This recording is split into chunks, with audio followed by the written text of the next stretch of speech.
J'ai tant besoin de toi. Et moi, et moi, et moi, et moi.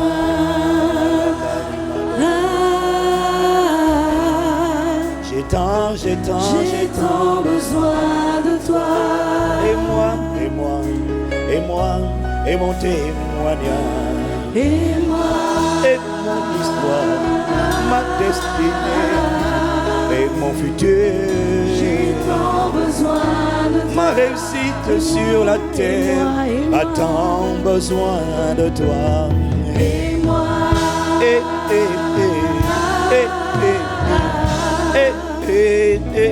j'ai tant besoin de toi. j'ai tant, mon esprit, mon âme et mon corps ont tant besoin de toi. Et moi, j'ai tant besoin de toi. Et moi, et mon témoignage, mon futur et ma destinée. Mon être entier soupire, ma vie entière soupire. C'est une destinée qui soupire et qui attend la manifestation des fils de Dieu.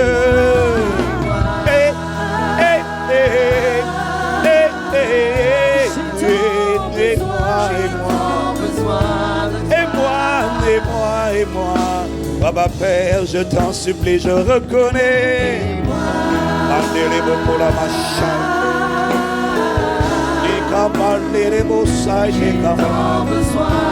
Peux-tu soupirer, chanter?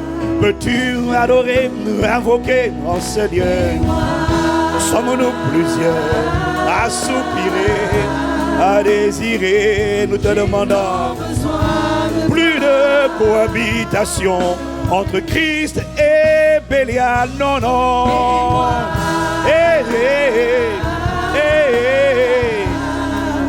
Non, non, non, non, non. Plus de cohabitation entre la lumière, non, mais les ténèbres. Et moi,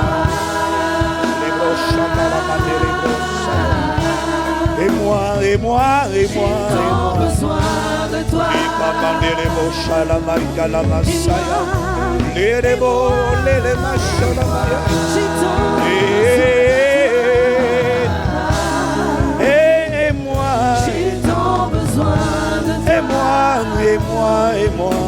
Et moi, je reconnais que je suis perdu sans toi.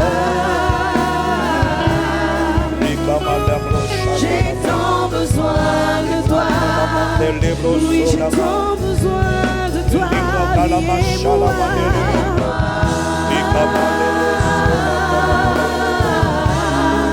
J'ai tant besoin de toi.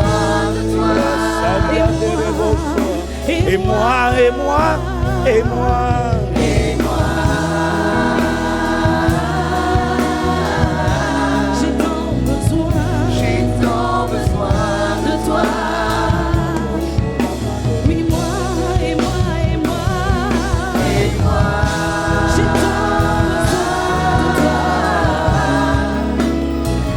Je suis prêt. Besoin de toi. Oui, j'ai tant besoin. Oui, et moi. J'ai tant besoin de toi. Oui, et moi. Et moi.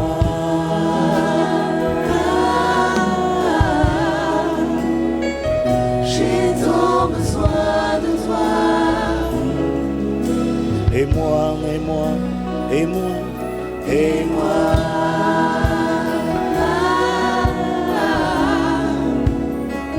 Je suis prêt. Besoin de toi.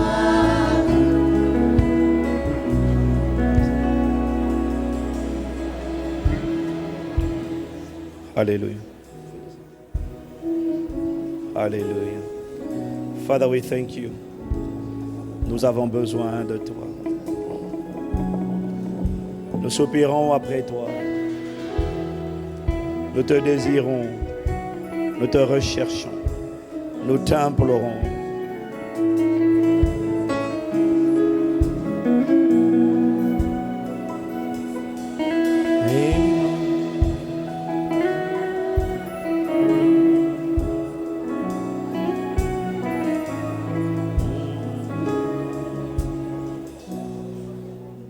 Non, je n'aurai pas d'autre.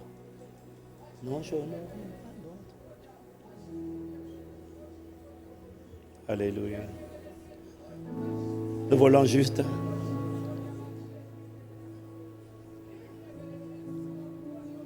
nous voulons te dire, au-delà de nos chants, au-delà de nos prières, nous voulons, Père, soupirer, supplier que tout notre être entier soit à toi, et que plus jamais de cohabitation ne soit mentionnée dans nos vies.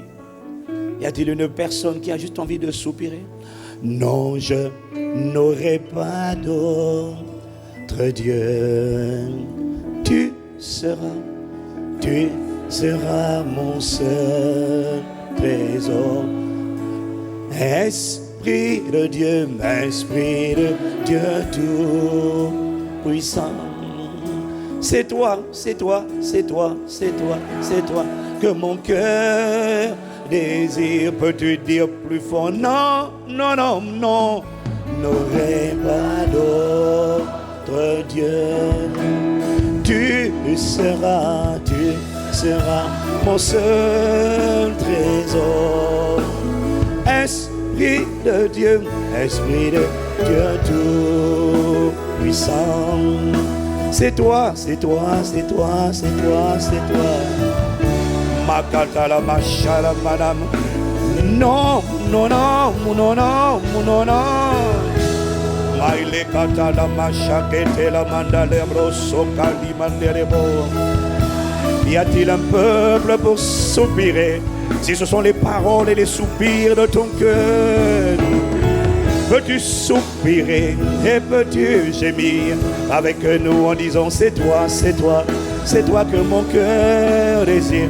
Plus jamais de cohabitation, de partage entre le Saint-Esprit, entre la lumière et les ténèbres, entre Christ et Bélial. Non, je t'en supplie.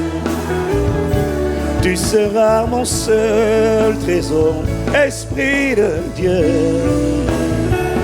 Sois l'amour de ma vie, la passion de mon cœur et l'exclusivité à l'intérieur de moi. Je t'en prie, je dis non.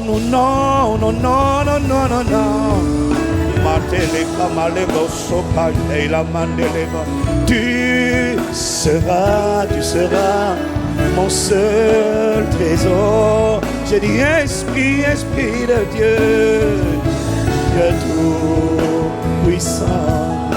C'est toi, mon cœur désire.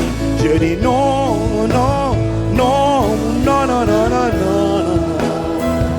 Malekibro, Shalamandelekay, Likabra Sakatele Mashalamaya. J'ai dit Esprit de Dieu, et l'exclusivité et la prépondérance en moi.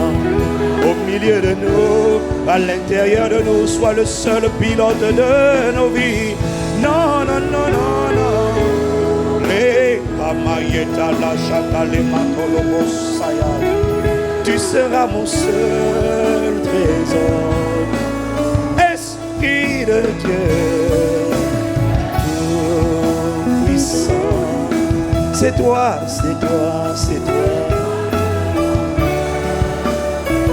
Je dis non.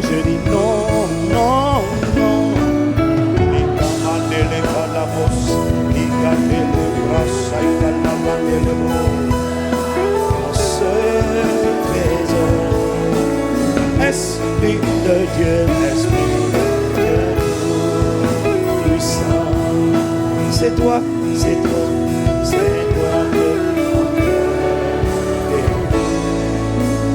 Non, je. Y a-t-il une assemblée qui a envie de soupirer? Plus fort, c'est une déclaration. Plus fort, Esprit. Plus fort que moi. Plus fort. Non.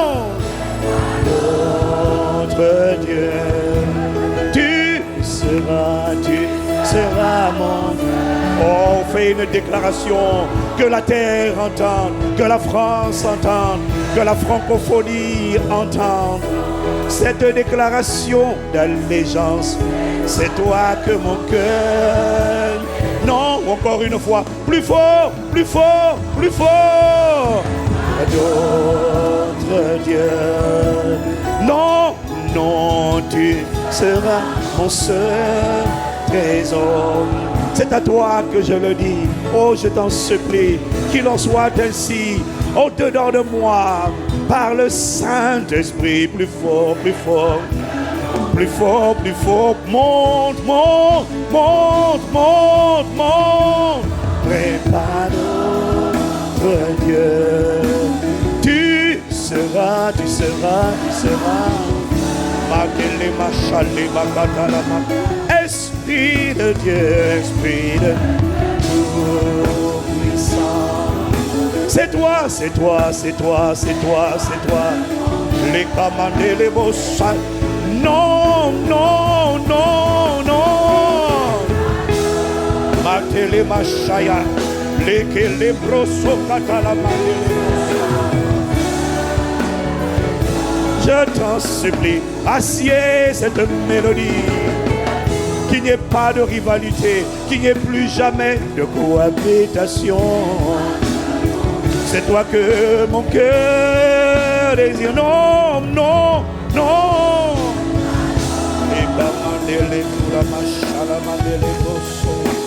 Tu seras mon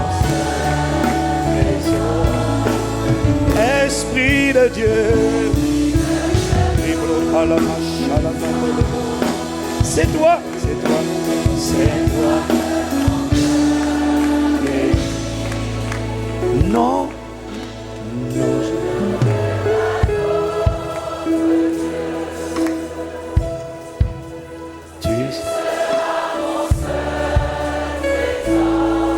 Qu'un cœur sorte de l'assemblée pour exprimer allégeance, désir, passion, ferveur envers Dieu. Qu'un cœur. Tu n'as pas besoin de micro pour élever la voix. Tu n'as pas trois cultes à gérer. Qu'un son monte du plus profond de toi. Jusqu'à plein gosier, jusqu'aux extrémités de la terre. C'est toi, c'est toi, c'est toi, c'est toi, c'est toi, c'est toi, c'est toi. Plus fort, plus fort, plus fort, plus fort, plus fort. Non, non, non, non. Tu seras mon seul esprit, esprit de Dieu. C'est toi, c'est toi, c'est toi, c'est toi. Mon cœur.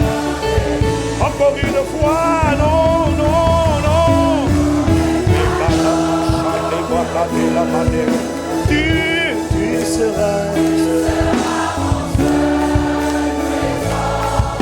Esprit, Esprit de Dieu. C'est toi, c'est toi, c'est toi. Je dis non, non, non, non, non.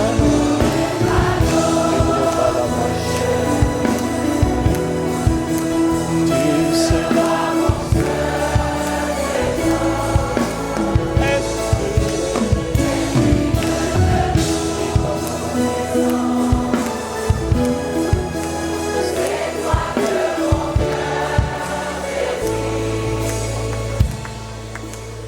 Je ressens dans mon cœur, je ressens dedans de moi qu'à force de dépendre des micros et des choristes, plus d'une personne ne sait plus chanter à plein gosier. En ce moment, il y a la Coupe du Monde et des foultitudes et des multitudes sont dans des stades sans micro, en train de donner la voix pour honorer et supporter leur équipe nationale. Au point qu'ils arrivent à faire du bruit tout seuls.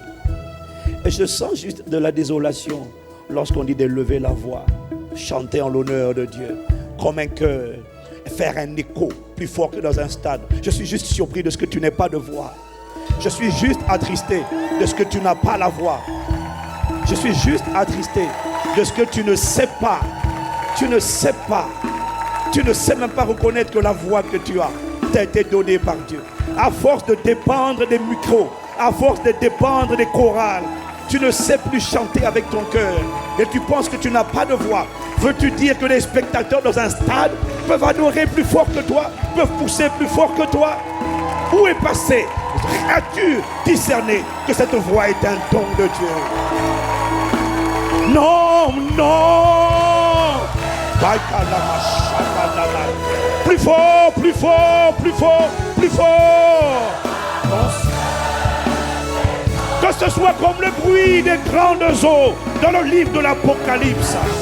Un peuple qui est dehors, un peuple qui prête allégeance à l'agneau et qui n'offense pas le Saint-Esprit et qui montre que pour Dieu ils peuvent dire non, non, non, non.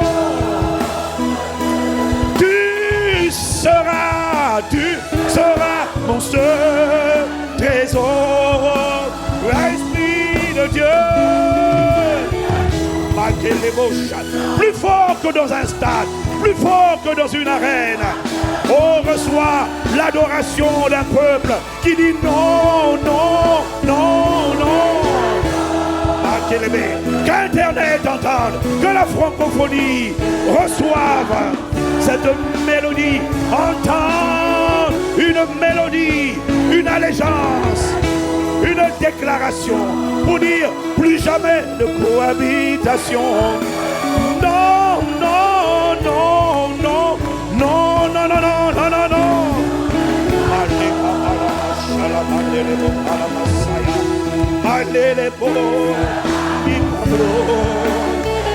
Que les micros entendent, que les micros d'ambiance, que le son d'une adoration corporative traverse les micros et aille à la télévision et sur Internet et arrose la francophonie.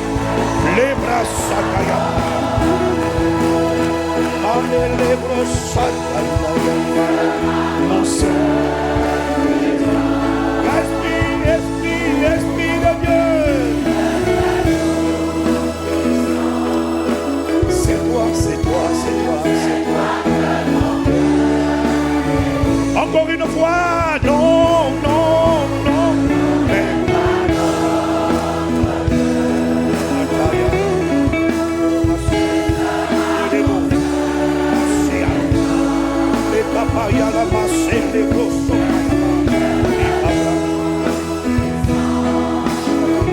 C'est toi, c'est toi.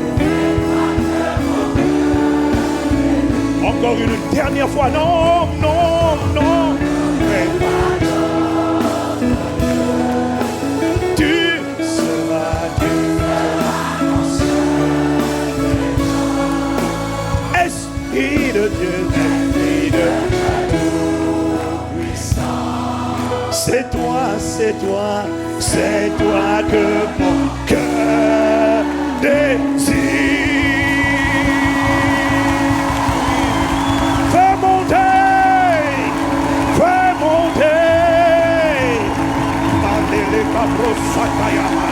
Non, je ne me tairai pas. Avec ma bouche, je crierai. Avec mes pieds, je sauterai. Avec mes mains, je célébrerai.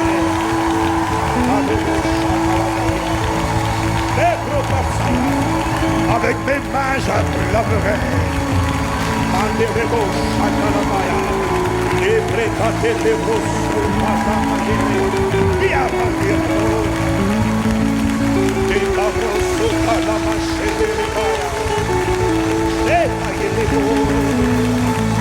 Dieu siège au milieu des cris de triomphe. Il monte au milieu des cris de triomphe.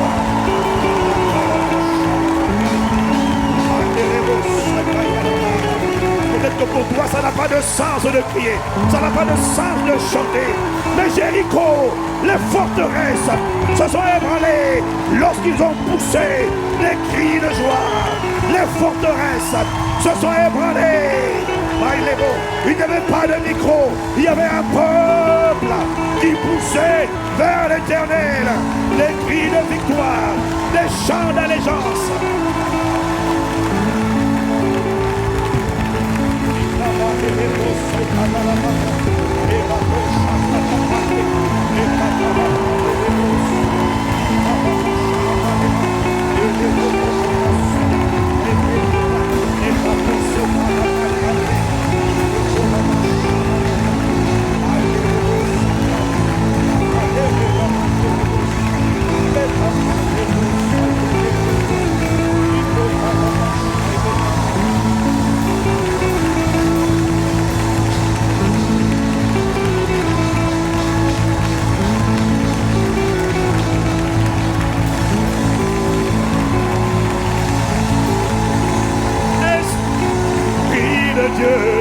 Esprit de Dieu tout puissant, c'est toi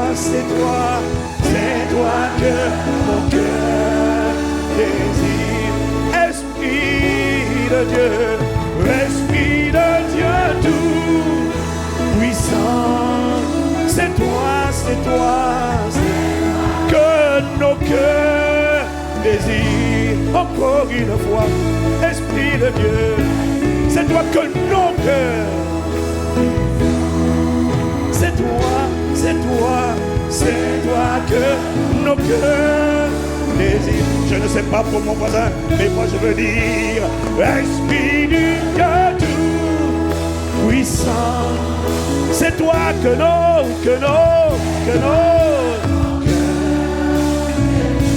peut-être que tout le monde n'est pas concerné, mais nous sommes une majorité. Esprit de Dieu tout puissant. Et c'est cette majorité qui élève la voix. Esprit de Dieu tout puissant. C'est toi et personne d'autre. Non. Esprit de Dieu.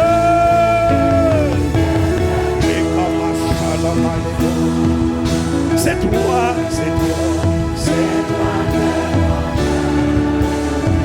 Nous te supplions, conduis-nous, propulse-nous, entraîne-nous, emmène-nous dans tes seules voies, à ta ressemblance, à ta conformité.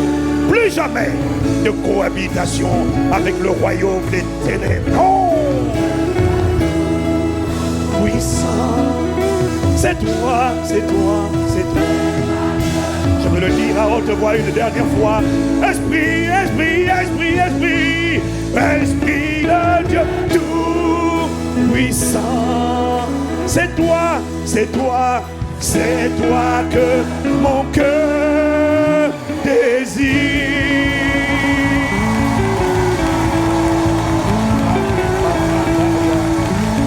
C'est une déclaration d'allégeance. Inspire les paroles de nos bouches et les pensées de nos cœurs. Porte-nous, transporte-nous.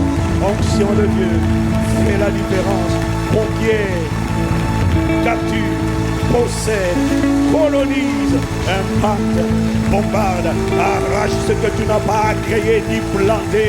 Que ce qui est du royaume des ténèbres soit arraché de nos vies et que la plante, la semence de Dieu soit plantée, la vie de Dieu soit imprimée, gravée, l'héritage soit manifesté, les promesses accomplies, manifestées, ta gloire révélée, ton nom glorifié, ton nom publié parmi les nations.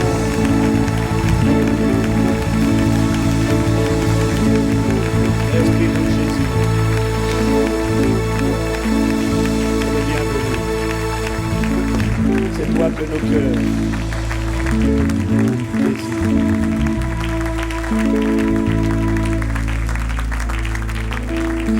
C'est toi que nos cœurs désirent. Esprit du Dieu tout puissant, c'est toi que nos cœurs désirent. Peux-tu acclamer la présence de Dieu?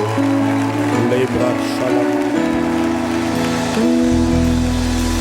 Nous n'en voulons pas d'autre, parce qu'il n'y en a pas d'autre. Il n'y a pas d'autre nom. Il n'y a pas d'autre présence. Une seule présence est la différence. C'est le Saint-Esprit en nous, Christ en nous, l'espérance de revivre la gloire de Dieu comme c'était prévu au commencement. Esprit de Dieu,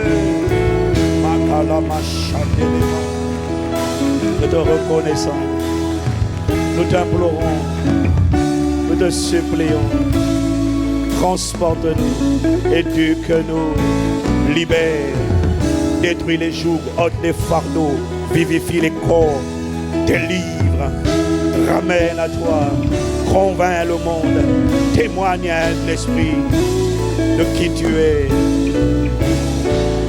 Esprit de Dieu Tout-Puissant. C'est toi, c'est toi, c'est toi que nos cœurs laissent.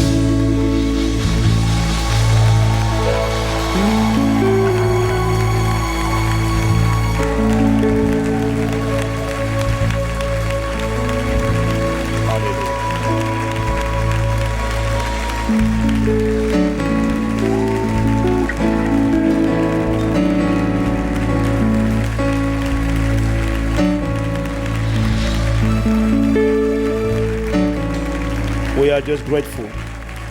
Nous sommes juste reconnaissants. Nous sommes reconnaissants. Un sentiment de gratitude monte de nos cœurs. Le réveil ne nous a pas réveillés. La voiture ou le bus ou le métro ne nous a pas transportés. Il y avait plus profond que cela. Il y avait une réalité spirituelle. Avant cette réalité naturelle, la bonté de Dieu nous a gardés. La fidélité de Dieu nous a protégés. La main du Seigneur nous a portés. Les anges nous ont gardés. Ils nous ont portés sur leurs mains de peur que nos pieds ne heurtent contre une seule pierre. Voilà pourquoi nous sommes là. Voilà pourquoi nous sommes arrivés à destination. N'eût été la main du Seigneur, l'Éternel, nous ne serions pas arrivés là. Alors nous ne donnerons pas la gloire à la SNCF, ni à nos voitures, mais nous donnerons la gloire à toi qui as fait ces choses. Merci. Dans le nom de Jésus, nous avons ainsi supplié avec action de grâce. Amen. Amen. Amen. Amen. Amen. Avant de t'asseoir, peux-tu regarder ton voisin, lui montrer de ton doigt comme ça? Fais comme ça. Et tu lui dis, plus jamais de cohabitation. Je t'ai à l'œil, toi. Acclame le Seigneur et assieds-toi dans sa présence.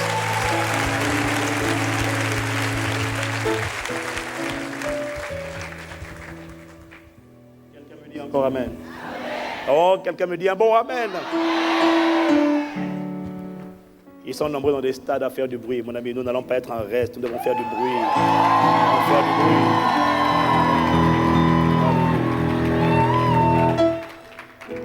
Quelqu'un me dit encore amen. Nous sommes en train d'expliquer pourquoi c'est si capital, vital et nécessaire pour chacun d'entre nous. Après la maturité, après l'importance de la maturité, crucifier la chair, restaurer l'âme, pourquoi il est si important pour chacun d'entre nous de parvenir au stade de conquérant avec Dieu, où avec Dieu nous faisons des exploits, où avec Dieu nous écrivons l'histoire. Dis avec moi, c'est possible. Et avec moi, c'est dans mes gènes. Je suis né pour ça. Né pour faire des exploits. Amen. Voilà. Né pour révéler Dieu. Né pour manifester les desseins de Dieu dans ma génération. Et les œuvres de Dieu ne sont pas banales. Elles ne sont pas ordinaires. Je t'assure, elles ne peuvent pas être ordinaires. Parce que la Bible dit que ces œuvres sont admirables. Mon âme le reconnaît bien. Il fait toutes choses à merveille. Ces œuvres sont excellentes. Elles sont merveilleuses. Elles sont admirables. Elles sont magnifiques. Et c'est ça qui accompagnera ta vie et ma vie. Pas pour toi, mais pour lui. pour qu'il soit vu et exprimé à travers les vases de terre que nous sommes. Tout pour lui, tout en lui et tout avec lui. Dis Amen. La cinquième raison pour laquelle, je ne rappellerai pas aujourd'hui les autres raisons, la cinquième raison pour laquelle il est indispensable de devenir un soldat avec Dieu. On a dit, c'est parce que, la cinquième raison pour laquelle il est indispensable de combattre pour prendre possession de son héritage, c'est parce que si tu ne combats pas, ce que tu ne combats pas deviendra pour toi un piège et t'emmènera à la destruction. Les démons qui sont assis sur ton héritage, Satan est bizarre. Si tu ne le combats pas, il te combattra quand même. Si tu ne le détruis pas, c'est lui qui te détruira. Et c'est ce qu'on a vu dans Josué 23, versets 12 à 13. Si vous vous détournez et que vous vous attachez au reste de ces nations qui sont demeurées parmi vous, si vous vous unissez avec elles par des mariages, et si vous formez ensemble des relations, soyez certains que l'Éternel, votre Dieu, ne continuera pas à chasser ces nations devant vous, mais elles seront pour vous un filet et un piège, un fouet dans vos côtés et des épines dans vos yeux, jusqu'à ce que vous ayez péri de dessus ce bon pays que l'Éternel, votre Dieu, vous a donné. Ça ne t'arrivera pas, ça ne m'arrivera pas au nom de Jésus. Je n'ai pas entendu.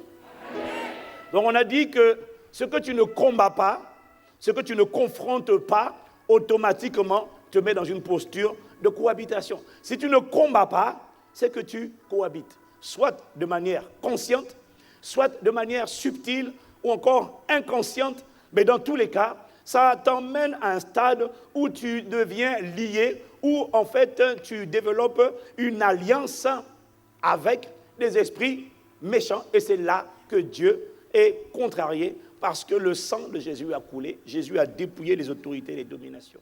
Il les a publiquement livrés en spectacle en triomphant d'elles par la croix. Et il l'a fait afin que toi aussi, tu les jettes dehors. Jésus a triomphé du diable pour que tu triomphes du diable et non pas que tu cohabites avec lui. Quelqu'un me dit Amen. Et ils sont assis sur l'héritage, et pour prendre l'héritage, il va falloir les déloger. On a dit donc que si tu ne combats pas, tu cohabites. Voilà pourquoi je te dis, regarde bien ton voisin et dis-lui avec le doigt, pas de cohabitation. Et dis-lui, renverse les forteresses. C'est le titre de mon message. Pas de cohabitation, renverser les forteresses. Quelqu'un dit Amen. La semaine dernière, j'ai commencé à parler de ça. Et puis j'ai reçu la conviction de revenir dessus et de faire asseoir, de ne pas courir, mais de faire asseoir. Parce qu'il y a plusieurs manières de cohabiter. On a dit la semaine dernière que tu cohabites avec un démon lorsque tes pensées, lorsque tu laisses les pensées, les forteresses, les raisonnements de cet esprit, parce qu'on a dit que derrière des forteresses, il y a un démon. Dis-moi Amen. Il y a un esprit méchant.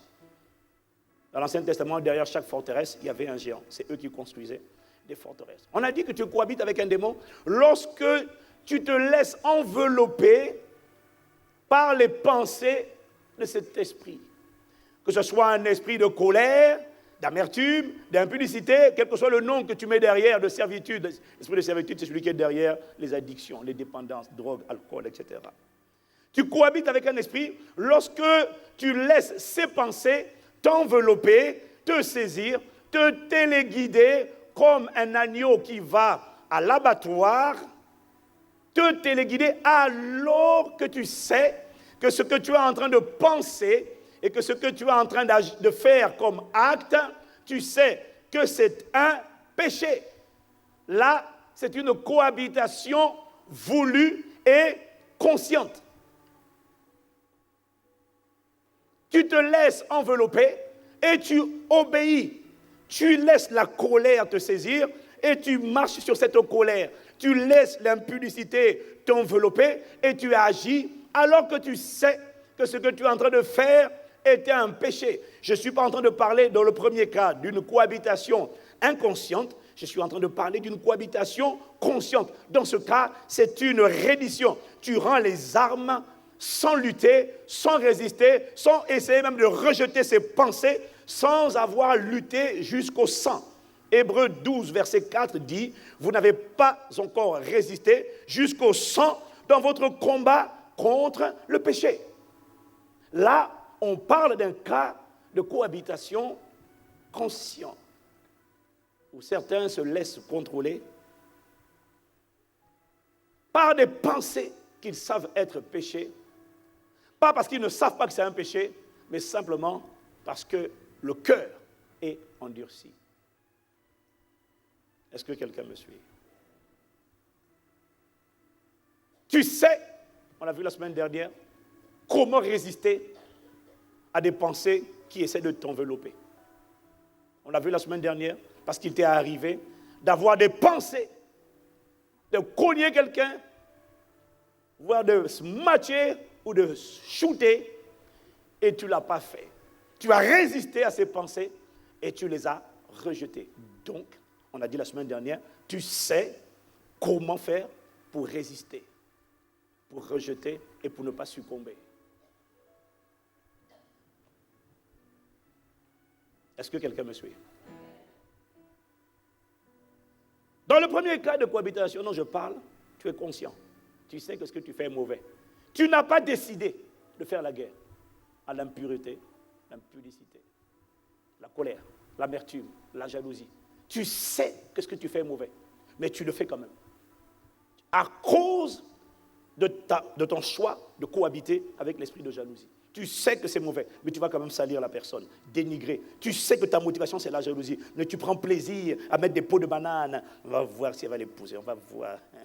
Tu sais que la sœur, là, c'est... Ah, c'est vrai! Ah, yes!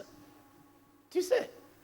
Ce que tu ne réalises pas, c'est que en cédant, tu es en train de cohabiter consciemment avec un démon qui inspire tes pensées et qui provoque tes actions.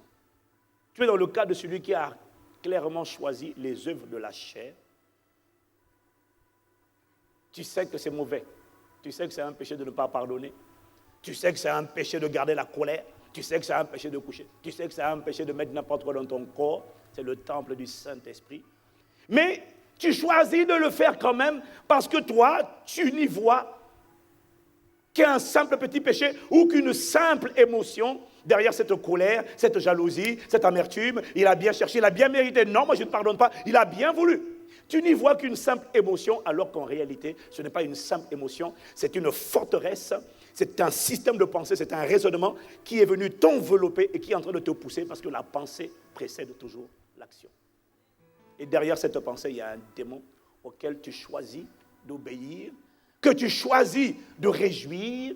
Tu deviens donc par conséquent une excellente antenne relais diabolique dans l'église locale. Tu deviens l'allié de Satan et ses démons sont fiers de toi. Ils disent petit, bravo. Et ils disent entre eux, il est de notre côté. Il va à l'église, mais il est avec nous. Quelle tragédie. Quelle tragédie. Ce que tu ne sais pas, c'est comment, même quand tu sers Satan, comment il te détruira. Je t'expliquerai la prochaine fois. Tu ne sais pas. Il ne sait pas dire merci. Il n'a aucune gratitude. Tu le sers, tu es son instrument, mais il te détruira. Et je te montrerai comment il ne détruira pas que toi. Il détruira tout ce qui t'appartient. Et à la fin, tu te demanderas, est-ce que ça valait la peine? Qu'est-ce qu'il a fait pour toi? C'est ce qui est arrivé à la génération Moïse. Ils avaient le cœur endurci. Parce que normalement, on est censé tirer des leçons de la vie. Ils arrivent aux eaux de Mara. Les eaux sont amères. Ok, au début, tu ne connais pas Dieu. Dieu fait un miracle, il change l'eau amère en eau douce. Il leur montre qu'il est bon et que c'était juste un test. Le prochain test, au lieu de tirer des leçons du premier test et de dire non, Dieu a pourvu la première fois, il pourvoira la deuxième fois. Mais non, il volontairement, le deuxième obstacle qu'ils rencontrent, ils ont la même attitude qu'au premier obstacle. Ouais, mais Dieu là c'est qui? Pourquoi il n'agit pas? Il se prend pour qui? Il veut nous tuer. Ah, Dieu dit Moïse, mais pourquoi il dit ça? Je vais encore faire un miracle. Dieu fait un deuxième miracle Mais ça ne suffit pas. Il ne tire pas les leçons pour dire non. Si Dieu l'a fait 2 fois, c'est que vraiment Dieu a montré sa capacité, sa bonté, sa fidélité, sa miséricorde et ses compassions. Le prochain obstacle qu'il rencontre dans le désert, ouais, mais pourquoi Dieu a permis l'obstacle? Ah, il veut dire quoi? Il ne nous aime pas. Dieu dit, mais ce n'est pas possible. Il l'a tenté 10 fois. Comme ça. Il ne voulait pas changer. Peut-être était-ce l'amertume qu'ils ont emmagasinée en Égypte. Je ne sais pas. Ils ne voulaient pas. Eux, ils ont cohabité avec des démons. Et ils ont choisi de rester chrétiens, croyants, pardon, pas chrétiens, croyants. Ils ont accepté d'être sauvés par Dieu de l'Égypte, donc délivrés du monde. Mais ils ont décidé qu'ils n'allaient pas mûrir et qu'ils allaient rester des népios. Et des gens, quels que soient les enseignements qu'ils entendent, ils ont décidé qu'ils vont rester dans le péché. Le plus important, c'est juste que j'aille au ciel. Ce que tu ne sais pas, c'est que tu n'es pas assuré d'aller au ciel. Parce que Satan va rentrer, il va te faire péter un câble et tu risques de rétrograder. Avec Dieu, si tu ne t'engages pas à 100%, tu seras snatché. En anglais, c'est snatché. Non, ça c'est en anglais, ça. C'est-à-dire tu seras attrapé. Tôt ou tard, Satan te réclamera pour te cribler, pour te squeezer, te remuer. Si tu n'es pas solide, tu ne tiendras pas. Donc, ne joue pas la stratégie du juste. Moi, ce que je veux, c'est juste quand les portes du paradis vont se fermer. Juste au moment où ça se ferme là, comme les portes du métro, que je rentre moi in extremis. Ah, alléluia. C'est toi que moi. Ouf. L'opportuniste de la dernière. Celui qui joue à ça, qui veut toujours être pile à la dernière seconde, reconnaît qu'il finit toujours par rater le train. Oui ou non? Oui ou non? Que ça ne t'arrive pas au nom de Jésus.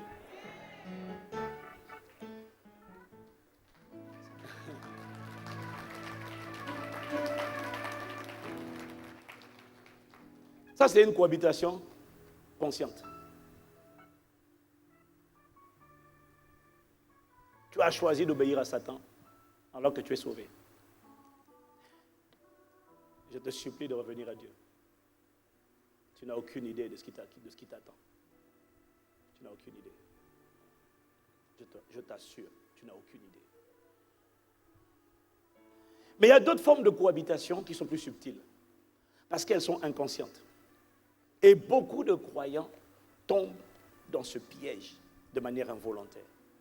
Parce que ce n'est pas parce qu'on cohabite avec un démon que c'est forcément volontaire.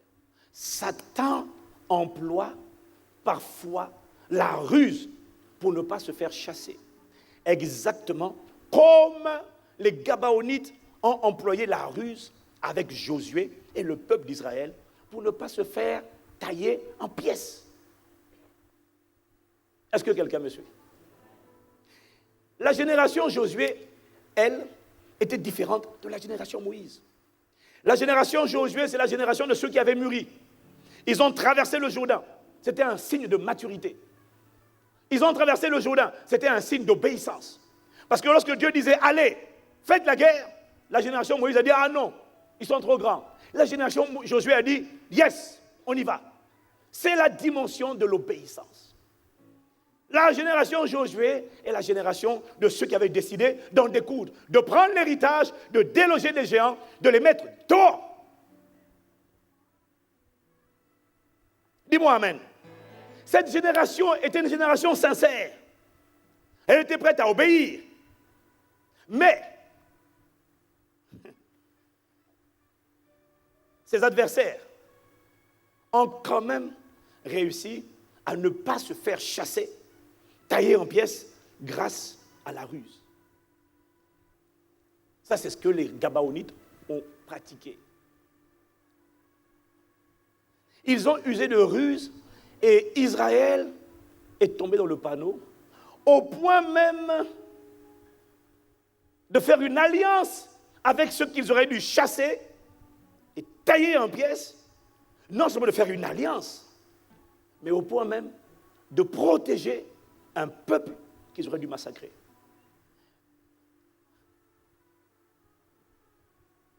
Et ce que les Gabaonites ont fait, c'était une ombre, une représentation d'une stratégie diabolique employée aujourd'hui par les démons pour ne pas se faire chasser et pour rester sur l'héritage qui nous a été réservé, pour rester dans la vie de plusieurs croyants.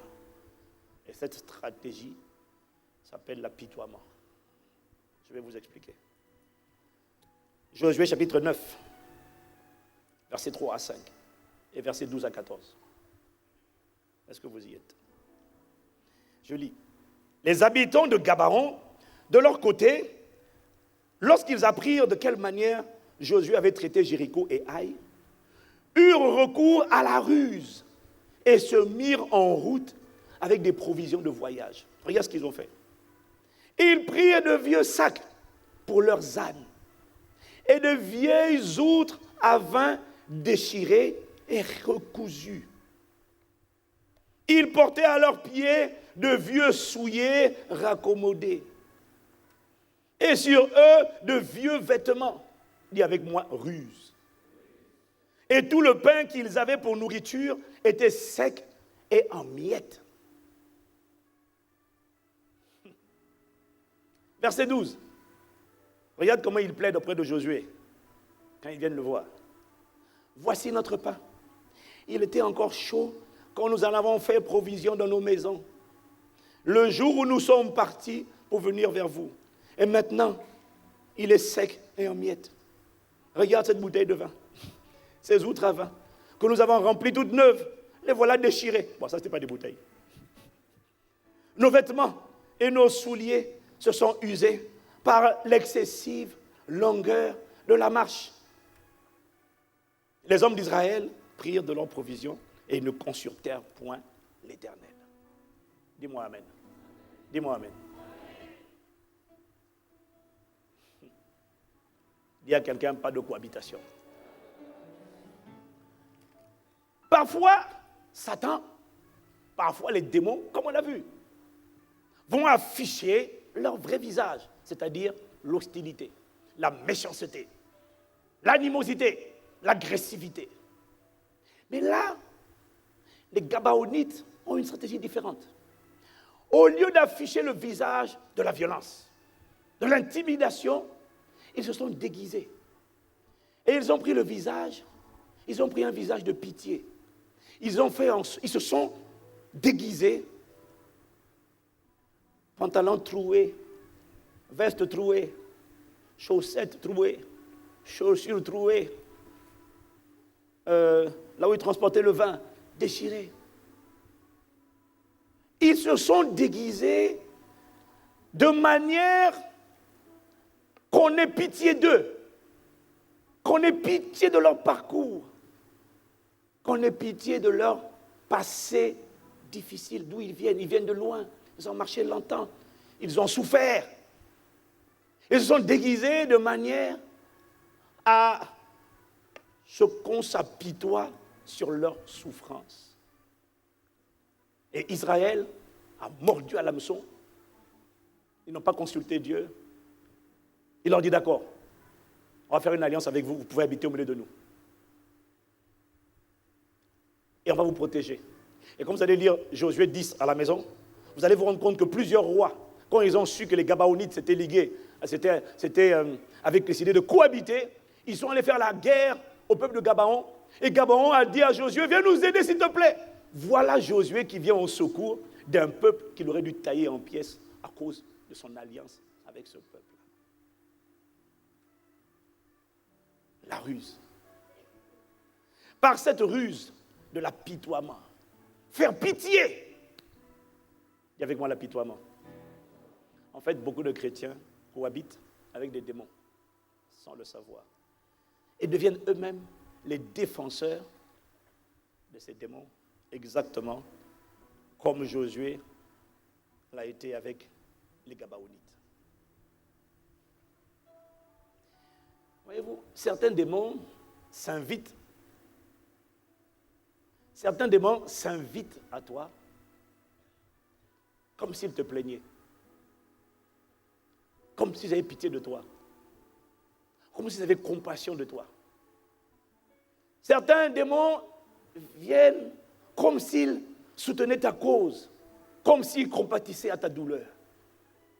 Ils viennent avec le visage, ils ne viennent pas avec le visage, de l'hostilité, de l'agressivité, mais ils viennent avec la ruse, de l'apitoiement, de la pitié, comme s'ils avaient miséricorde, comme s'ils avaient compassion de toi.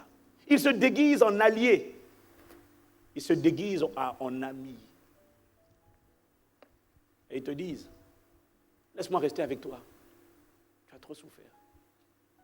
Tu as trop souffert. On t'a trop fait souffrir.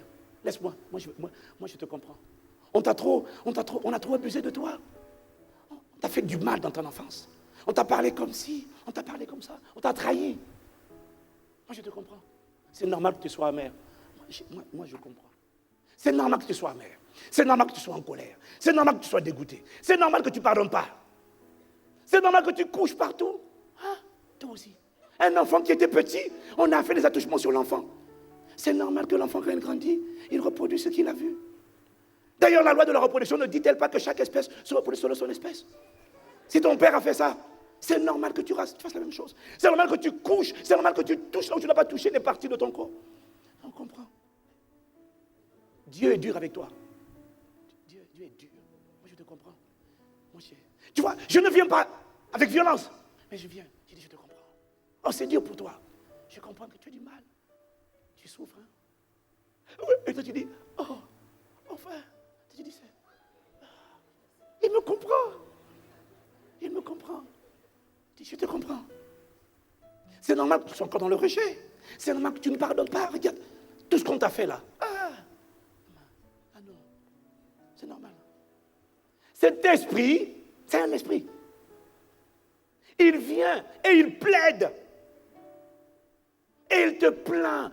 Et comme la plupart des hommes, on aime qu'on nous plaigne. Oh, qui n'aime pas ça? Qu'on te plaigne. Oh, tu travailles trop. C'est vrai, hein? Oh.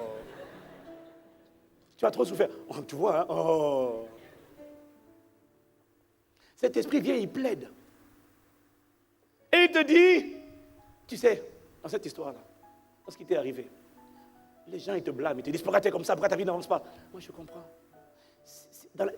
Ils oublient que c'est toi la victime dans cette histoire. C'est toi la victime. Tu n'y peux rien. Si tu ne pardonnes pas, tu es en colère, tu es amer, tu es frustré, tu es aigri, tu n'y peux rien. Je comprends. Ce n'est pas ta faute. L'apitoiement. Ce n'est pas ta faute. C'est lui. C'est elle. Papa, maman. S'ils avaient été là, s'ils avaient fait leur part, ça ne se serait pas arrivé. Ce n'est pas ta faute. Et laisse-moi te dire une chose. Le responsable de ton blocage, le responsable de ton statu quo, le responsable de là où tu es, ce n'est pas. Tu vois, les gens te disent, mais ta manière de penser n'est pas bonne. C'est pas ta manière de penser. C'est pas ta manière de penser. Elle n'a rien à voir. Le responsable, c'est lui. C'est la personne par laquelle le scandale est arrivé. Et quand tu entends ça, tu dis, oh, quelqu'un me comprend. Parce que vous voyez, dans la nature humaine, nous tous, on aime être écoutés, on aime être compris. Dis-moi amen. Et on accueille favorablement toute personne qui vient nous aider à nous plaindre. Et qui est disposée à nous plaindre, qui est disposée et on accueille favorablement toute personne qui vient nous plaindre plutôt que nous agresser. Et quand tu racontes ta vie, quelqu'un qui dit vraiment, tout ça c'est pour toi-même. Tu as dû souffrir. Ça a dû être dur. Et là, tu es là. Oui, c'est vrai que ça a dû être dur. Oh, vraiment. Et ce genre de personne-là, naturellement, même quand elle n'a pas beaucoup parlé, juste le fait qu'elle te plaigne. Il est parti, il t'a laissé avec 4 enfants. Il est méchant. Tu vois, c'est ça. Tu as monté le discernement. À l'église, là-bas, on dit non, il faut laisser ça, il faut passer. Ils ne comprennent pas. Et il y a une voix parce que ce que je dis là, c'est un dialogue interne. Oh, dis-moi amen. C'est un dialogue que tu entends à l'intérieur de toi. C'est une plaidoirie qu'un esprit, mais tu ne t'en rends pas compte, qui ne veut pas être confronté, être chassé, il utilise la ruse. Et il vient plaider. Et toi, parce que ce sont des pensées que tu entends en toi, tu penses que ça vient de toi. C'est la ruse de Satan. Satan est fort dans le domaine de la suggestion. Toutes les pensées que tu entends ne viennent pas de Dieu. Toutes les pensées que tu penses ne viennent pas de toi-même. C'est la suggestion. Alors tu as une plaidoirie interne, une voix interne qui vient plaider. Et sur la base d'arguments logiques et factuels. Regarde à tel âge, regarde ce que tu as enduré. Regarde ce qu'il a fait tel jour, 1975. Regarde ce que cet homme a posé comme acte. Regarde comment ton enfant t'a injurié, t'a méprisé devant tout le monde. Je comprends que tu sois en colère. C'est normal que tu ne pardonnes pas. Comment ton enfant peut te parler comme ça? Moi, franchement, si quelqu'un va te blâmer, ce ne sera pas moi. Je te comprends. Il donne des éléments factuels, bien élaborés, bien structurés. Et il t'explique, cette voix t'explique, que tu n'es pas responsable de la situation dans laquelle tu es. Ce que tu ne sais pas, c'est que c'est un système de pensée qui est en train de se déposer en toi. C'est une forteresse, c'est un raisonnement, c'est une manière de penser qu'on appelle l'apitoiement ou encore la lamentation ou encore l'excuse. Je te comprends. Il y a quelqu'un, pas de cohabitation. Il y a quelqu'un, c'est une ruse.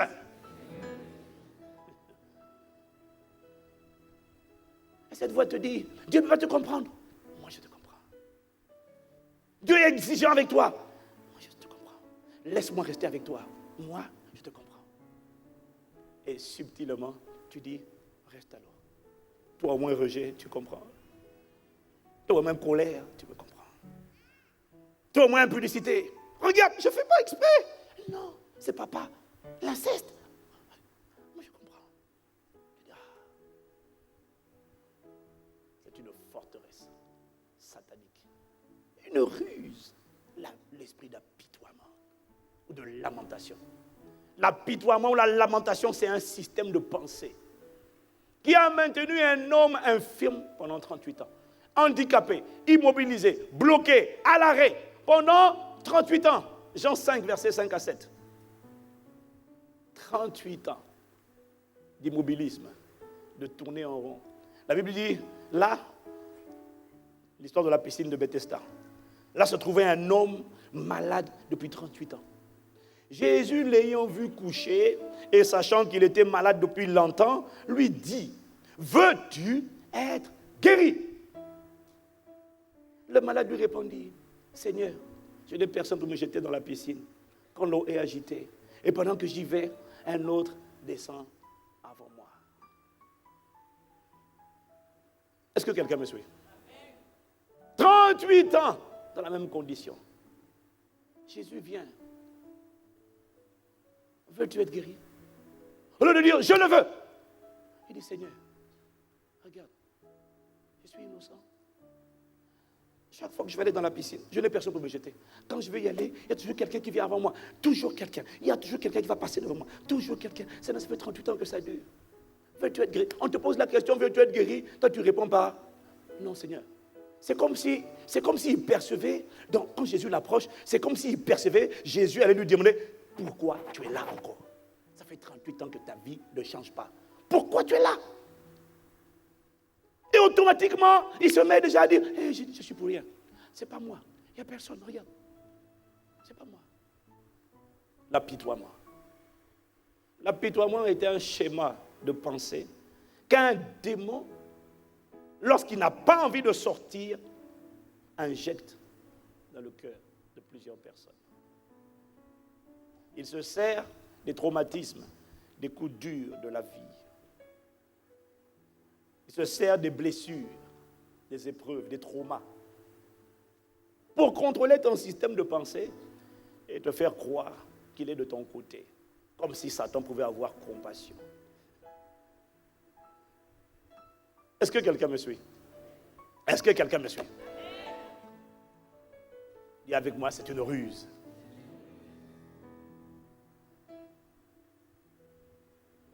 Il fait tout pour que tu aies la pitié des gens. C'est un système de pensée.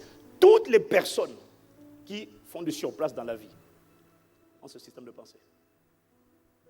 La raison pour laquelle les gens restent sur place, c'est parce qu'ils sont conditionnés par un système de pensée. L'apitoiement. Ce n'est pas ta faute. On comprend. Moi, je comprends. Tes frères ne comprennent pas. Moi, je comprends. Donc, à la question, maintenant qu'on vient à la question, qui est responsable de ta condition? Pourquoi es-tu là où tu es? Pourquoi tu ne progresses pas avec Dieu? Pourquoi tu ne changes pas? Pourquoi tu ne sors pas de cette condition? Pourquoi tu ne sors pas de cet état émotionnel? Pourquoi tu n'arrêtes pas les actes que tu fais? Pourquoi ta vie ne change pas? Malgré ce que tu entends, pourquoi tu ne changes pas? Dès qu'on pose la question, qui est responsable de ça? Pourquoi tu ne changes pas? Cette voix intérieure vient et plaide. Et elle détourne l'attention de toi en disant, tu n'y es pour rien. Ce n'est pas ta faute. C'est lui. C'est elle. Le coupable, ce n'est pas ta manière de penser. C'est ce qu'il te dit en fait. Le coupable, c'est ce qu'on t'a fait. C'est celui qui a fait ça. C'est la personne par laquelle le scandale est arrivé.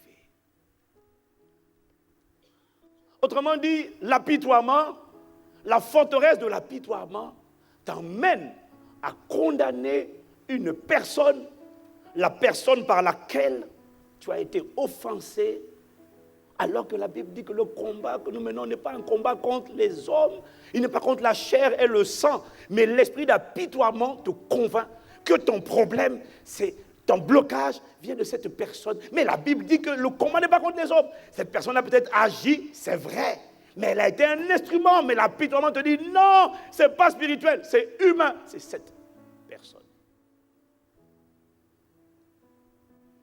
La forteresse de l'apitoiement te fait condamner une personne et te fait innocenter un système de pensée, une forteresse. Est-ce que tu me suis? Elle te fait innocenter. Alors, tu condamnes un homme, une femme, et tu innocentes ta manière de penser. Or, derrière cette manière de penser, de dire c'est pas ma faute, il y a un démon. Dis-moi amen. C'est pour ça que j'ai dit que tu étais l'avocat d'un démon et que tu es le premier à prendre sa défense.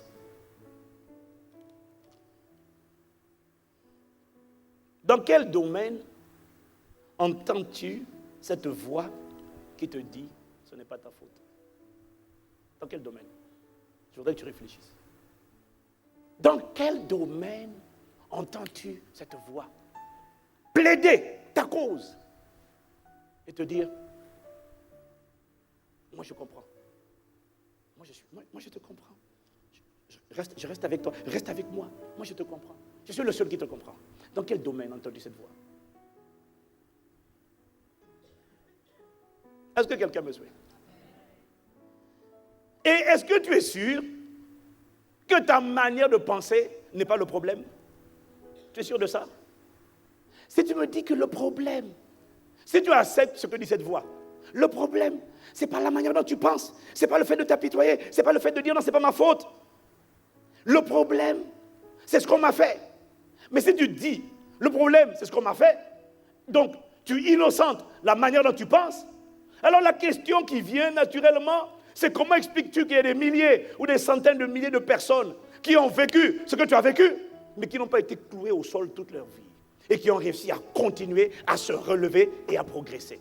Comment expliques-tu si le problème, c'est ce qu'on t'a fait? Comment expliques-tu qu'à d'autres personnes, on a fait la même chose et eux, ils ne sont pas immobilisés, ils ont avancé, ils ont démontré par leur témoignage qu'il y a une vie après la tragédie.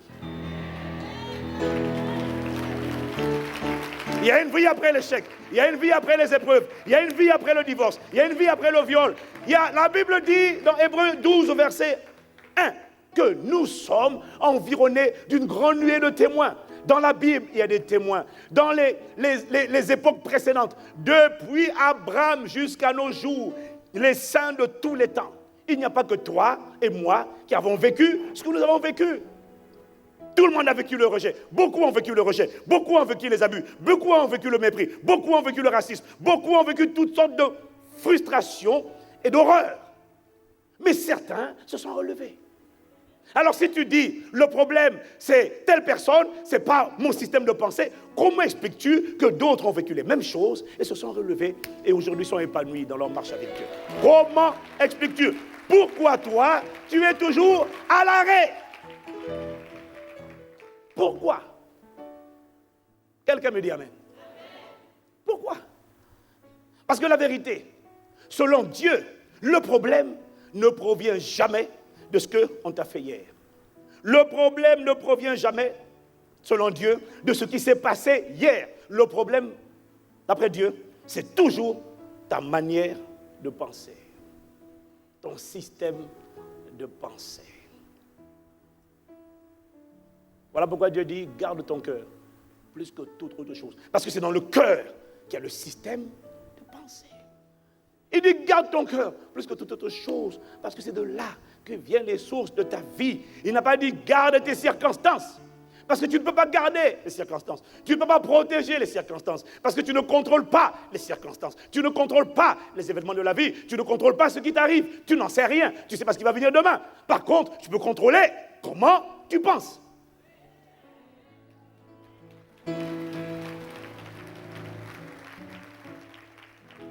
Pour Dieu, le problème, ce n'est pas ce qui t'est arrivé. C'est comment est-ce que tu penses. Regarde Proverbe 23, verset 7. La version seconde dit ceci. Car il est comme les pensées de son âme. Ok, c'est pas très clair. Car il est comme les pensées de son âme. Darby dit ceci. La version Darby dit, car, c'est un peu plus proche de la réalité, de la vérité, car comme il a pensé dans son âme, tel il est. La version King James en anglais dit, as a man thinketh in his heart, so is he. Ça veut dire quoi? Ça veut dire littéralement que l'homme est le reflet ou le produit de ses pensées et non de son passé. L'homme est le reflet, il est le produit de ses pensées et non de son passé. Tel il pense, tel il est.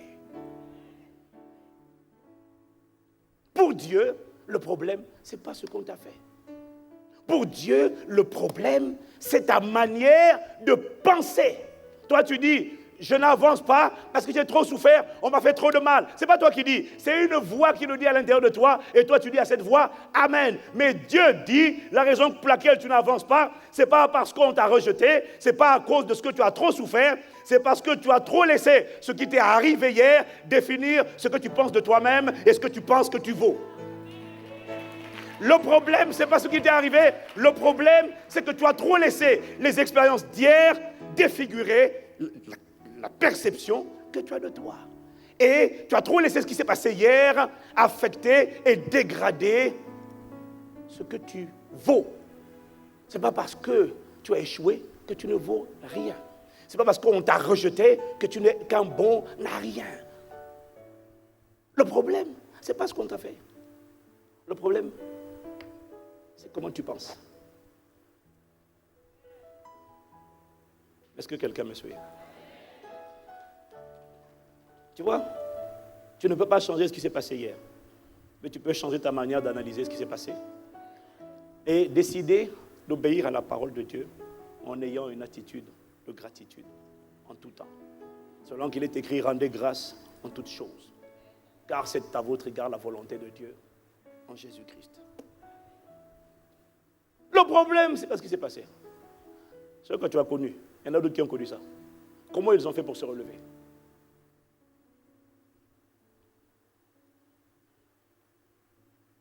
Tu peux changer comment tu penses.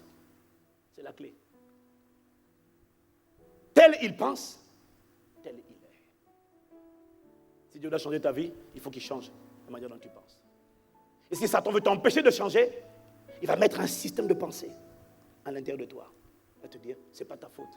Autrement dit, ta manière de penser n'est pas coupable. Le coupable, c'est ce qu'on t'a fait. Dieu dit justement, le problème, le coupable, ce n'est pas ce qu'on t'a fait. Le coupable, c'est comment tu penses. Toi, tu dis non, ce n'est pas comment je pense. Tu deviens protecteur et avocat de cette manière de penser qui provient d'un démon. Ne le défends pas. renverse cette forteresse. Dis-moi amen. Tu ne peux pas changer ce qui s'est passé, mais tu peux changer la manière de lire ce qui s'est passé et juste apprendre à rendre grâce. Parce que tu n'as aucune idée de pourquoi les choses se passent comme elles se passent. Moi, j'ai appris à l'école de la vie à juste rendre grâce. Une relation vient de s'arrêter, une connexion. Il avait dit, je vais t'épouser. Et puis à la dernière minute, il dit, non, je ne t'épouse plus. Maman, rends grâce. Des fois, tu dis, non, Seigneur, j'ai lu que je voulais. Tu te bats avec Dieu, tu es frustré, tu es aigri, tu perds ta joie. Mais des fois, tu ne sais pas de quoi Dieu t'a délivré. Maman, tu ne sais pas. Tu ne sais pas. Rends grâce. Quand tu es pasteur, tu vois beaucoup de choses. Les gens qui veulent se marier. Là. Ah, je veux marier. Mais si tu savais ce que nous, on voit dans les mariages. Alléluia, oh, le tuxedo, la robe. Oh là là. 6 mois plus tard, boum, boum. Pasteur. En fait, je sentais à l'époque où j'ai prié là, qu'il y avait une voix intérieure qui me disait, non, bip, bip, bip, bip. Mais je disais non, c'est toi que mon cœur désire. Et voilà.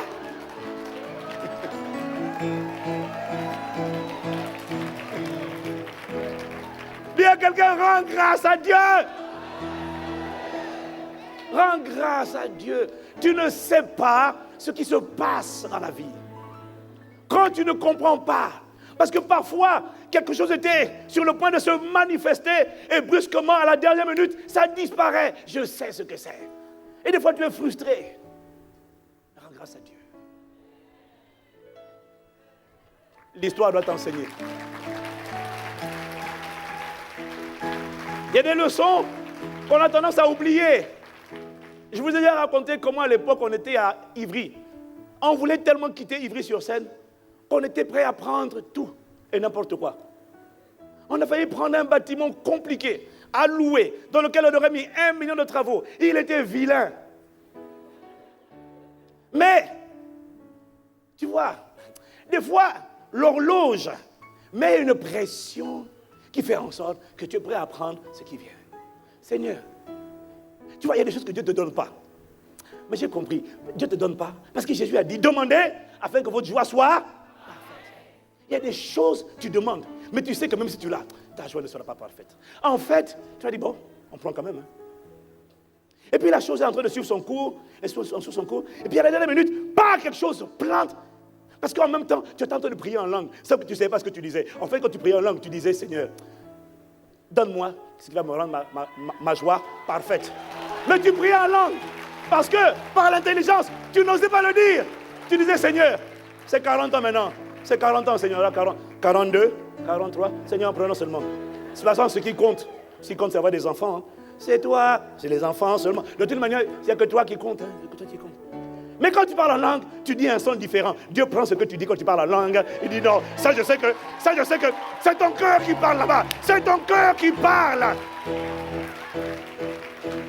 Quand tu pries par l'intelligence, ta bouche dit une chose. Mais quand tu pries en langue, ton cœur, ton homme intérieur dit non, je sais que tu es capable. Je sais que tu peux le faire. Je sais que c'est possible. Je sais. Alors Dieu dit, j'exaucerai la prière faite selon mon cœur par l'esprit. Et c'est là que brusquement, une porte qui était ouverte se ferme. Tu mets la tête contre le mur. Tu dis, mais Seigneur, mais j'ai appris.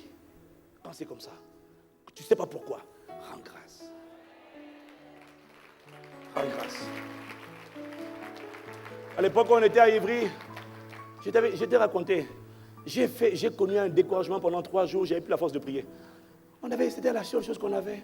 Et puis, Seigneur, à la dernière minute, la porte se ferme vraiment. On nous dit non comme ça. J'étais découragé. J'étais là, j'avais plus envie de prier. Je ne sais plus quoi prier. Et c'est quelques semaines après, même pas quelques jours après, que ma femme a trouvé ce bâtiment où on est aujourd'hui.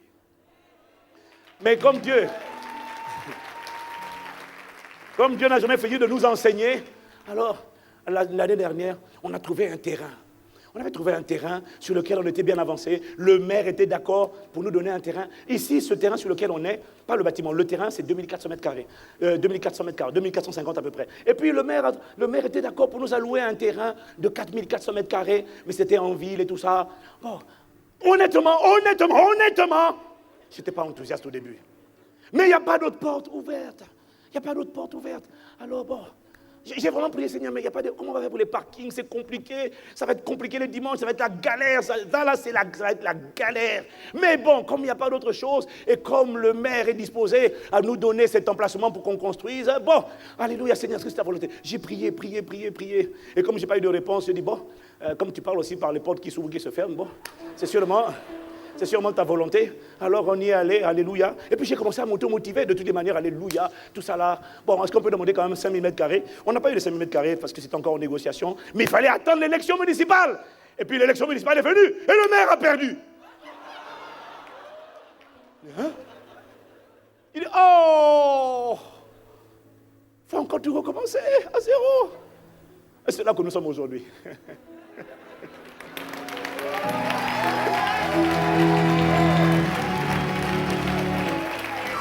Sauf que,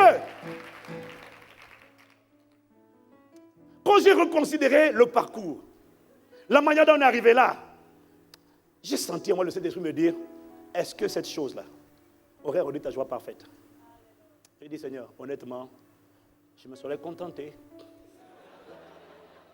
Et j'ai dit à Dieu, comme tu as fermé là, ce que tu vas donner là, notre joie sera parfaite. J'ai dit à Dieu, bon, Seigneur, prends ton temps. Mais quand tu vas manifester, il faut qu'on voit pas seulement la bénédiction. Il faut qu'on voit les intérêts composés, des retards, les blocages. Il faut que ça se cumule, et que ça nous donne quelque chose où quand on voit, on dit, c'est ça la même. Dis-moi amen. C'est pour ça qu'il ne faut pas te plaindre si un frère était disposé et puis après il dit, je ne veux plus de toi. Ne va pas te dire, oh, s'il te plaît, vraiment. Non! Rends grâce à Dieu. Même quand tu ne comprends pas, chante seulement un chant. Rends grâce. Je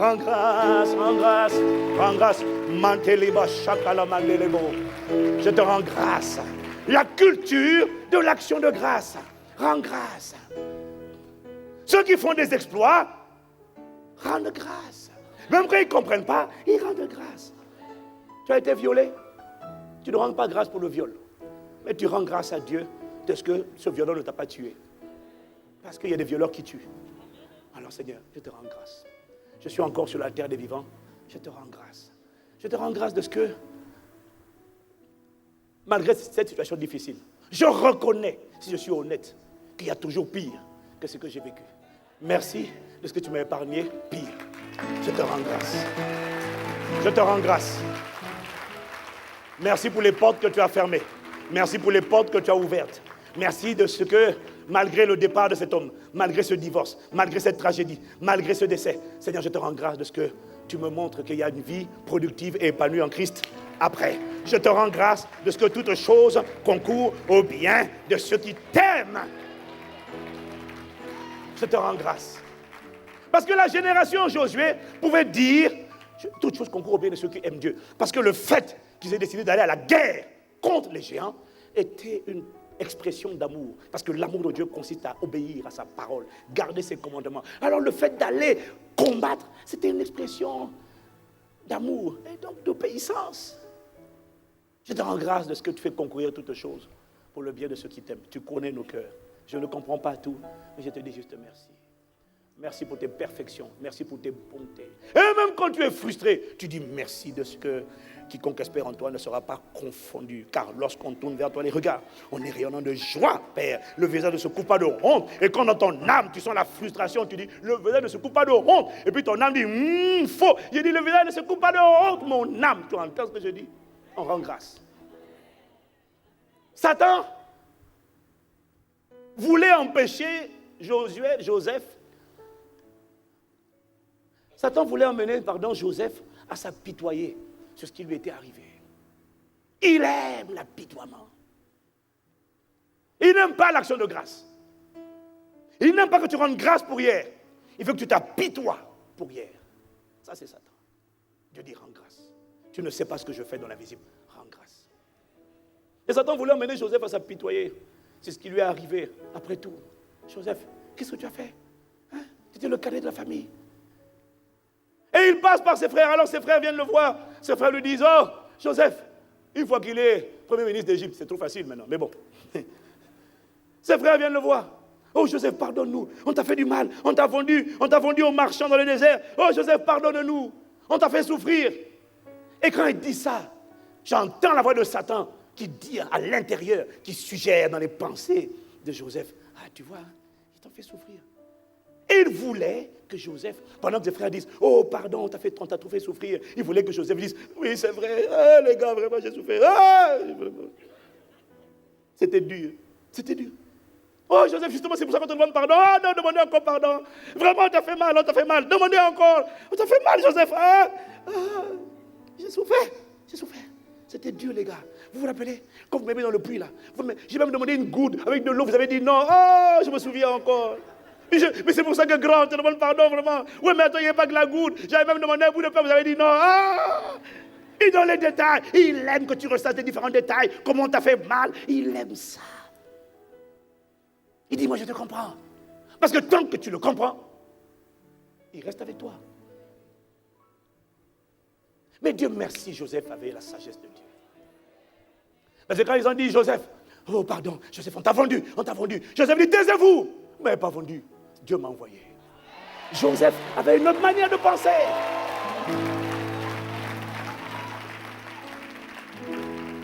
Joseph avait compris que hier est mort et enterré pour toujours. Joseph avait compris que toute chose concourt au final au bien de ceux qui aiment Dieu. Joseph avait compris, il avait compris cette parole qui dit, j'ai été juste et j'ai été jeune et j'ai vieilli. Jamais je n'ai vu le juste abandonné de l'Éternel, ni sa postérité mendier son pain.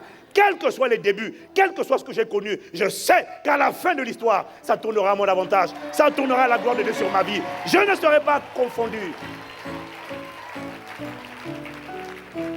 L'apitoiement est une ruse de diversion du diable pour que tu subisses les événements de la vie et que tu restes en permanence dans ton passé au lieu de prendre ton futur à bras le corps, que tu restes en permanence dans le passé et que tu transfères la responsabilité de ta vie aux gens qui ont fait du mal en disant c'est leur faute, c'est pour ça que je ne pardonne pas, c'est pour ça que je ne m'entends pas avec mes enfants, c'est pour ça que je ne m'entends pas avec mon père, c'est pour ça que je ne m'entends pas avec ma mère. L'apitoiement est une ruse de diversion du diable pour que tu subisses les événements au lieu de prendre la télécommande de ta vie.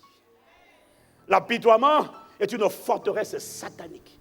C'est un système de pensée qui veut te faire croire que ton passé est obligé d'avoir une incidence sur ton futur. L'apitoiement est un système de pensée qui veut te faire croire que si dans ton passé, il y a eu quelque chose de douloureux, de difficile, de tragique, et là, excuse-moi, nous sommes tous concernés. 99% des hommes ont dans leur passé quelque chose de désagréable. Si c'est vrai, dis-moi amen. Mais cette forteresse, construite par cet esprit d'apitoiement, veut te faire croire que s'il y a un seul épisode tragique, douloureux, traumatisant dans ta vie passée, l'apitoiement va te dire, 1, tu ne peux pas en sortir. 2, Dieu ne peut rien faire pour toi. 3, tu vas devoir accepter le statu quo. Ça ne change pas. Je serai avec toi. Je serai avec toi. Et si tu acceptes ce raisonnement, alors cet esprit va rester avec toi. Parce que tu as fait une alliance subtile, involontaire, inconsciente, mais tu l'as quand même faite. Et il va rester avec toi dans ta vie pour t'enfoncer davantage, te clouer au sol. Le seul problème, c'est que je t'expliquerai la prochaine fois pourquoi aucun démon ne doit rester dans ta vie. Pas un. Parce que Satan est très rusé. Je t'expliquerai pourquoi. Pas un ne doit rester. Pas un ne doit être toléré. Je te montrerai comment, je peux te le dire déjà à l'avance, quand tu en as un, tu en auras plusieurs. Toujours. Dis à quelqu'un, pas de cohabitation. Dis à quelqu'un, pas de cohabitation. Vous voyez, le Seigneur m'a amené à revenir dessus aujourd'hui. Revenir dessus. C'est subtil. Il y a des cohabitations qui sont volontaires. Tu as volontairement décidé de désobéir. Mais d'autres. Et là, tu ne peux pas le chasser, puisque tu sais que tu cohabites avec lui. Mais il y en a, ils ont traversé le Jourdain. Ce n'est pas la génération Moïse. Ce n'est plus la génération des murmures de la rébellion. Il est sincère, elle est sincère. Elle veut marcher avec Dieu, elle veut obéir à Dieu. Et elle commence la conquête, elle commence à tailler en pièces. Mais, il y a des démons qui disent non, je ne vais pas l'affronter en face. Je vais employer la ruse. Il va prendre un événement de ta vie où tu as mal, où tu as eu mal. Il va te le ressasser. Il va dire, regarde comment tu as souffert. Regarde comment tu as souffert. Quand tu vas dire, c'est vrai. Il va dire, tu vois, je suis le seul qui te comprend. Je suis avec toi. Je vais te maintenir, je vais t'enfoncer. Et toi, tu penses qu'il va te consoler. Satan ne peut pas consoler. Il s'est condamné. Il ne sait pas consoler. Voilà pourquoi tu dois renverser ce système de pensée, cette forteresse. Ta capacité à changer dépend de ta capacité à te débarrasser de cette forteresse. Incline la tête avec moi. Nous allons prier.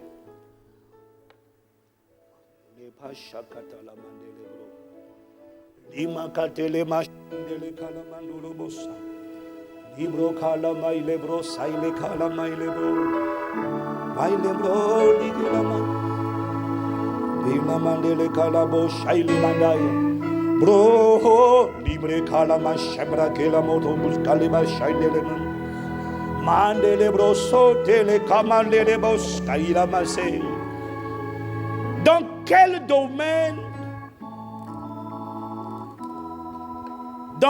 domaine entends-tu cette voix de l'apitoiement? Ça révèle un domaine où Satan t'a proposé une cohabitation. L'esprit qui est derrière t'a proposé une cohabitation. C'est une ruse du diable. Tu dois renverser cette barricade. Tu dois renverser cette forteresse. Tu dois renverser ce raisonnement. Dans quel domaine? Examine-toi. Est-ce la colère? Est-ce l'impudicité? Est-ce le rejet? Est-ce la culpabilité? La drogue? La rébellion? Qu'est-ce que tu vas dire? Ton père t'a méprisé, ton père t'a rejeté, et l'esprit va te dire, c'est pour ça que tu ne coûtes pas les autorités, c'est pour ça que tu hais les autorités. Dis-lui non, je rejette ce système de pensée. Le normal de ma pensée, c'est la pensée de Dieu.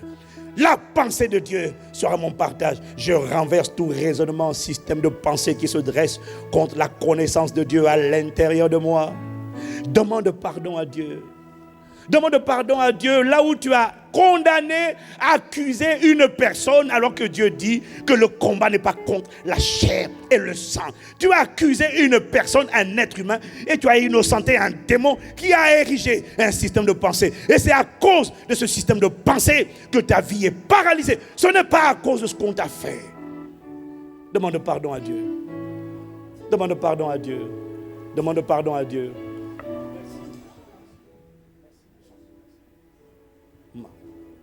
Makela machatele bakandele bros o kalamande oyimandele kambrus kalamaile bros briadele kamandolo buri malandele sabrasa. Oh Père, aie compassion de nous. Seigneur, pardonne. Toi, tu veux qu'on rende grâce et qu'on apprenne juste à dire merci en tout temps. Mais l'esprit d'apitoiement veut que par rapport au passé, on passe notre temps à se plaindre et à étaler les détails. Mais accorde-nous la culture de la gratitude, la culture de l'action de grâce. Je ne peux rien faire pour hier. Je peux juste rendre grâce à Dieu de ce que malgré hier, je suis debout aujourd'hui par la grâce de Dieu. Et si je ne suis pas debout, je suis comme cet homme infirme depuis 38 ans. C'est le temps de rendre grâce. Parce que c'est en rendant grâce que tu commences à te relever. C'est en rendant grâce que tu commences à dire. C'est en rendant grâce que tu commences à te relever. C'est en rendant grâce que tu permets à Jésus d'étendre la main de compassion. Merci. Merci. Makete la machakata la mande. Roko la mande le bo shaike le ba saile bai. Makelambra soka le mande le bai. Accorde-moi la grâce d'apprendre à dire merci. Là où tu ne peux pas revenir en arrière, dis merci pour hier. Là où Satan te disait, blâme encore papa, blâme encore maman, blâme encore le sorcier, blâme encore ton oncle, blâme encore le chef de l'État, blâme, dis merci. Là où tu ne peux plus agir, là où hier est mort, hier est passé, dis merci pour hier, de ce que ça n'a pas été pire. Le fait que tu sois là, le fait que tu aies des oreilles pour entendre la parole, veut dire que tu n'as pas perdu les oreilles. Tu peux déjà dire merci pour avoir gardé l'entendement, pour avoir gardé l'intelligence, pour avoir gardé le bon sens. Certaines personnes sont dans des asiles, elles n'arrivent même pas à comprendre, elles ont perdu le bon sens. As-tu le bon sens? Tu peux déjà dire merci. Il y a plusieurs raisons, il y a plusieurs motifs, il y a plusieurs sujets pour lesquels tu pourrais être reconnaissable. Merci, Père. Oh Seigneur, renonce au système de pensée de l'apitoiement. Dis-lui à partir d'aujourd'hui, je ne tolère plus la colère, je n'accepte plus d'être une victime. Non, je ne suis pas une victime, je suis un plus que vainqueur, je suis un héritier, je suis un conquérant avec Dieu. Je n'ai pas choisi la désobéissance, j'ai été pris par ruse, séduction de la part du malin. Mais Père, je reviens, je demande pardon. Je m'humilie et je te demande pardon. Oh, accorde-moi la grâce de dire merci. Peux-tu élever la voix là où tu es? Renonce à ces forteresses. Demande pardon. Dans quel domaine cette voix s'est-elle fait entendre? Dans quel domaine as-tu écouté cette plaidoirie diabolique? Dans quel domaine? Dis-lui à partir d'aujourd'hui, je rejette tes forteresses. Je rejette tes pensées. J'ai fait éteindre cette voix. Je dis silence à la voix de l'ennemi. J'accepte la voix de la consolation, la voix du Saint-Esprit.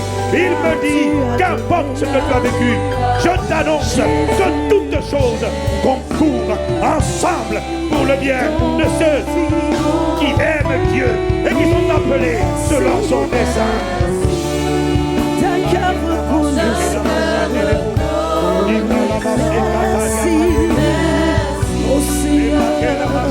Oh Seigneur, toi, merci. Tu as donné Jésus-Christ, ton Fils. Je dis merci.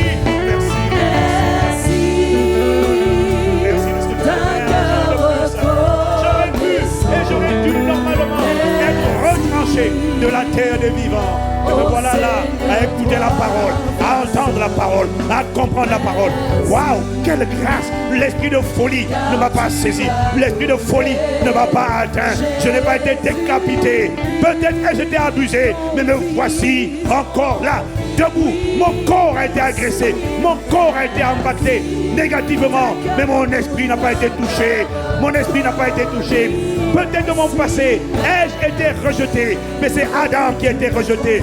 Christ est accepté de Dieu. Christ est accepté. Et je te rends grâce. Je te rends grâce pour tout ce que tu es, pour tout ce que tu as fait.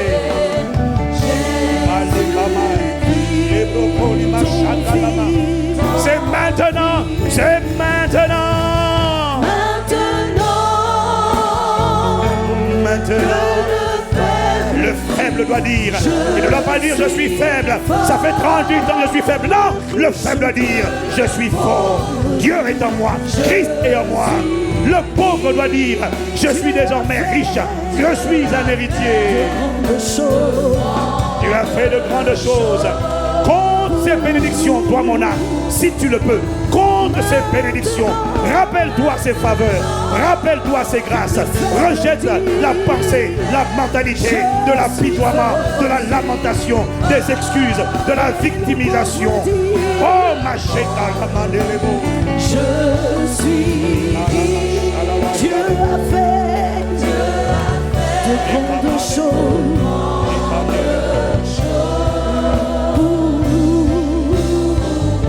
Merci, merci. Merci. Merci, merci. Merci. Pour ce que tu es, pour ce que tu as fait, pour tes compassions et ton salut. Merci. Parce que tu m'as aimé, tu m'as protégé, de ce que je suis là dans l'assemblée.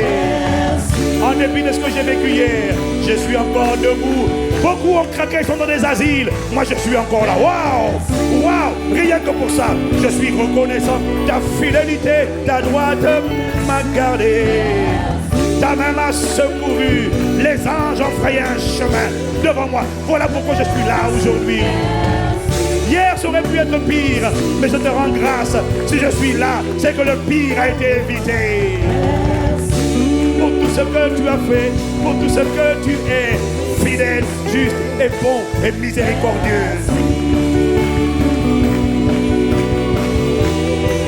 Merci, merci.